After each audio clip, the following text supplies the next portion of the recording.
வழக்கு பதிவு செய்யப்பட்டிருக்கிறது. அடிப்படையிலே அவர் கைது செய்யப்பட்டிருக்கிறார். இந்த நடவடிக்கைகளை அவர் சட்ட ரீதியாக சந்திக்க வேண்டும், சந்திப்பார் என்று நான் கருதுகிறேன்.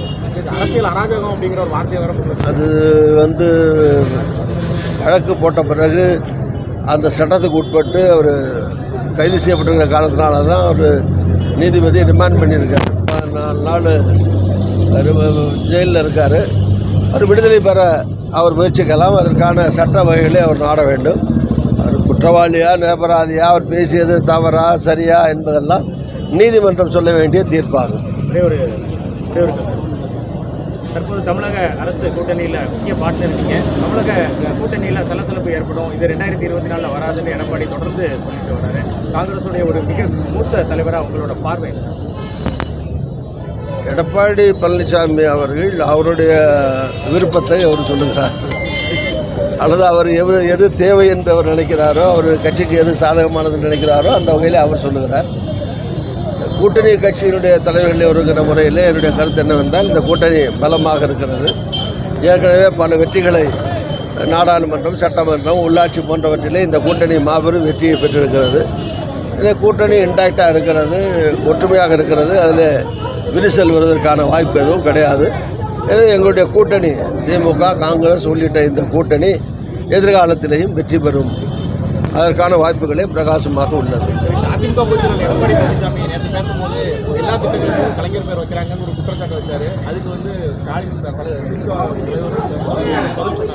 இருந்த போதிலும் எந்த ஒரு திட்டமும் உங்க ஆட்சியில் செய்யல, நாங்கள் செஞ்சதுதான், விவாதம் போட்டு மக்கள் பேசுறது தயாரான்னு எடப்பாடி பழனிசாமி முதலமைச்சர் கேட்டிருக்காரு. அதாங்க, அது அந்தந்த ஆட்சி இருக்கிற போது, இப்போ பிரச்சனை எம்ஜிஆர் இருக்கிற போது அவர் பேரில் அதிகமாக பேர் சூட்டப்படலை. அதுக்கு பிறகு ஜெயலலிதாவில் இருந்தபோது நிறையா பேர் ஜெயலலிதா திட்டத்தில் ஜெயலலிதா காலத்திலே சூட்டியிருக்கிறார்கள். அது மாதிரி இப்போ திமுக ஆட்சி காலத்தில் அதனுடைய தலைவராக இருந்த கலைஞருடைய பேரில் அந்த கட்சி சார்பில் நடக்கிற ஆட்சியின் சார்பில் நடக்கக்கூடிய திட்டங்களுக்கு அவர் பேர் சூட்டுவது. இப்படி இங்கே மட்டுமல்ல, ஆந்திராவில் என்டி ராமராவ் பேர் வைக்கிறாங்க, தெலுங்கானாவில் பேர் வைக்கிறாங்க. இந்த மாதிரி அந்தந்த மாநிலத்தில் கூடிய போற்றுதல் கூடிய தலைவருடைய பெயர்களை அவர்களுக்கு வேண்டிய ஆட்சிகள் இருக்கிற போது அது வைப்பது சகஜமான ஒன்று தான். இதில் ஒன்றும் புதுமையோ அல்லது இது ஒன்றும் இதுக்கு முன்னால் நடக்காத ஒன்றோ அல்ல. இது சகஜமாக எல்லா மாநிலத்திலையும் எல்லா ஆட்சிகள் காலத்திலையும் நடக்கக்கூடிய ஒரு விஷயம்தான். திட்டமே எதுவுமே கொண்டு வரல, எங்கள் திட்டத்துக்கு தான் பெயர் வச்சுருக்காங்க, விவாதம் பண்ண தயாரான்னு சரி, இது வாதத்துக்கு அவர் வாதம் பண்ண தயாரானார். உதயநிதி ஸ்டாலின் நான் வாரேன் இருக்காரு. இவங்க 2 பேரும் பற்றின பிரச்சனை. மொத்தத்தில் வாதம் நடக்காது.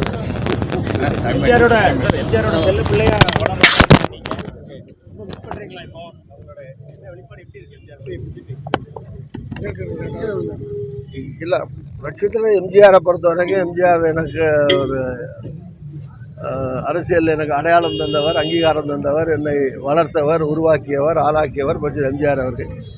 எனவே அவர் என்னுடைய குருநாதர். எனக்கு எம்ஜிஆர் பொறுத்த வரைக்கும் எனக்கு கடவுளுக்கு சமமானவர். அவரை நான் எப்போவும் தெய்வமாக மதிக்கிறேன், போற்றுகிறேன்.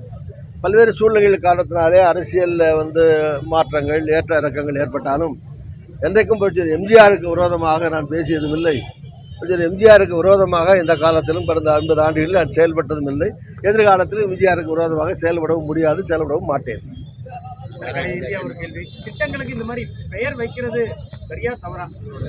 இல்லை, சரியா தவறாங்கிறது இல்லை. அந்தந்த ஆட்சி காலத்தில் அவங்கவுங்க இந்த மாதிரி பேர் ஏற்கனவே வச்சுருக்காங்க, இப்போவும் வைக்கிறாங்க, எதிர்காலத்திலையும் இப்படி வைப்பாங்க. அதில் ஒன்றும் பெரிய பிரச்சனை ஒன்றும் கிடையாது. ஓகே.